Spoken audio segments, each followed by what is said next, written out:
வணக்கம் நேயர்களே, பொள்ளாச்சியான பஞ்சாங்கத்துக்கு வரவேற்கிறேன்.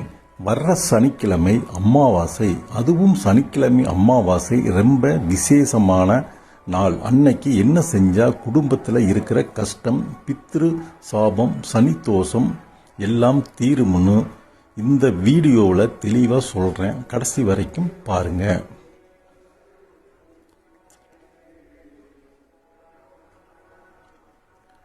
அமாவாசை ஏன் முக்கியம்? அமாவாசை அப்படி என்றால் முன்னோர்கள் பூமிக்கு வர்ற நாள்.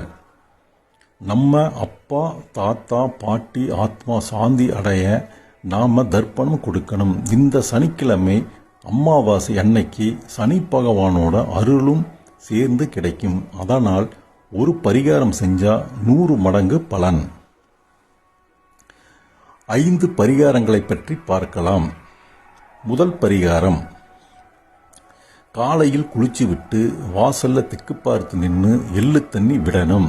காக்கைக்கு சாதம் வைக்கணும். முடியாதவங்க கோயில் குளத்தில் விடணும். இதனுடைய பலன்,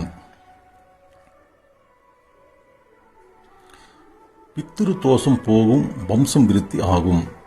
எள் விளக்கு சனிக்கிழமை, அதனால் வீட்டில் நல்லெண்ணெய் தீபம், அதில் கொஞ்சம் கருப்பு எள்ளு போட்டு சனி பகவானை மனசில் நினைச்சு ஏத்தணும். இதனுடைய பலன், சனிதோஷம், கண்ட சனி, அஷ்டம சனி பாதிப்பு குறையும். அன்னதானம், ஒரு ஏழைக்காவது சாப்பாடு போடுங்க. முடிஞ்சா காக்கை, நாய், பசுவுக்கு சாப்பாடு வையுங்க.